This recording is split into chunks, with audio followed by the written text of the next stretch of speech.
Hey, what's up everyone? Maury Croson here, and today we're going to be going over the #1 mistake I see when it comes to performance, and it's probably not going to be something that you expect, but it will be something that when you implement it, I guarantee will improve your throwing, jumping, sprinting, whatever the case may be, even deceleration. We're going to start the video right now. This is the newest edition of the Performance Lab. Reach your individual goals. You don't want to just talk about straight line speed. We also want to talk about your ability to be quick. We break down your video. Let's make you into the quarterback I know you can become.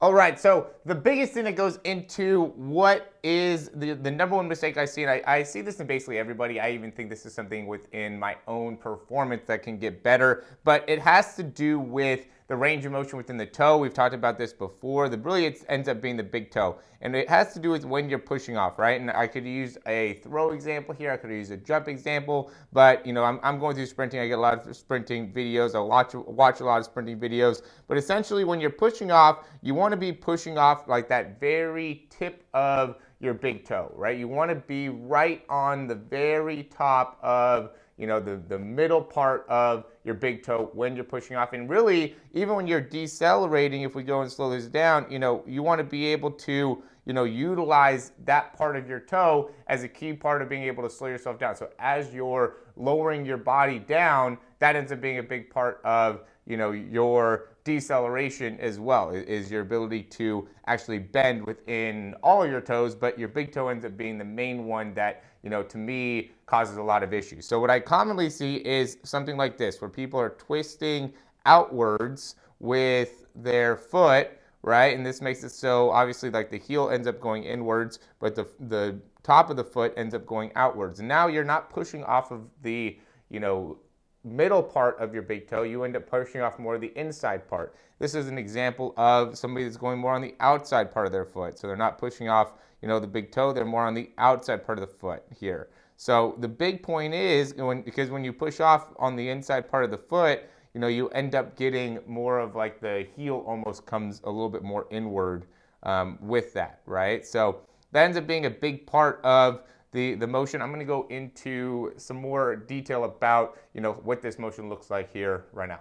All right, so as I mentioned before, the big toe is really a big part of, you know, even when you're going and you're decelerating, right, that big toe and that heel ends up being an important part. It helps with being able to knee bend more effectively. If you lose kind of that ability to have good range of motion within that big toe, then it really makes it so it's harder for you to be able to bend your knees and even bend your ankles. So you have to have good range of motion there, and then also helps in your ability to really jump up, right, being able to extend all the way through there is such an important part of being able to perform. And then also, if I'm going and I'm going to throw, I'm going to push off, I got to be able to have that range of motion to get that foot all the way through and be able to push off through that part of my toe. I don't want to end up, I'm going to take my shoe off here, I don't want to end up pushing off too much like on the inside, get the right angle.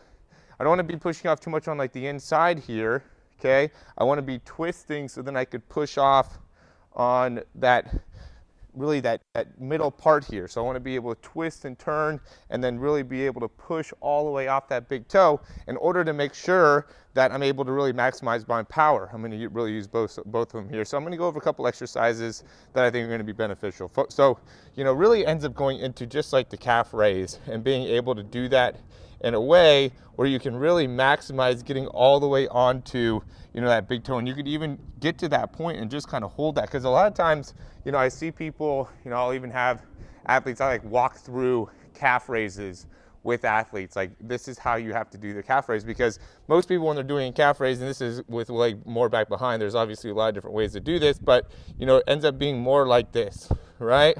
And yeah, that ends up going and definitely impacting your calf. You can feel it back there over a period of time.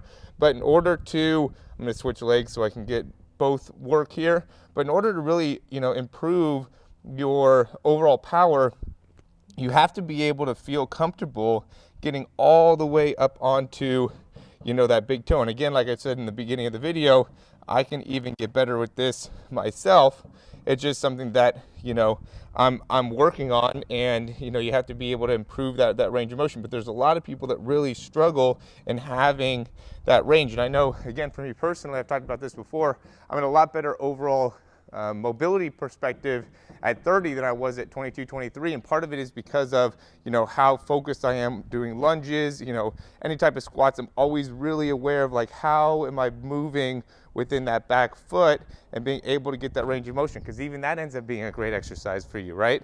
Shoes off, have that heel up, try to get that knee all the way down to the ground and then come back up, and just working on that ability to have the flexibility right there. Because what you'll want to do is you'll want to kind of turn your foot out or turn your foot in. You know, you'll want to be able to compensate for a lack of range of motion back there. Okay, but in order to really have the ability to decelerate properly, accelerate properly, you have to have that range of motion within that toe. This video could be something that really, really helps you out as an athlete if you really, you know, take the information and focus on it. It doesn't matter what level you're at, where you're at. I know this could benefit you, because this part of your foot has to have great range of motion. There's no doubt about it. And you know, you're going to only get better. It's not like you can have too much range of motion in that big toe, especially with the footwear that we're using, everything like that. There's a lot of things that take away the range of motion. They don't help us get more range of motion. So take this information, utilize it. It could be a great, great resource for you. Check the description down below. Like the video if it helped. Subscribe to the channel. Always looking to provide more and more information, exercises, drills, things like that to be able to help you, you know, run faster, jump higher, just perform overall better. So again, thanks for watching. Check out the description for some more links to some things that we're offering, and I'll talk to you soon.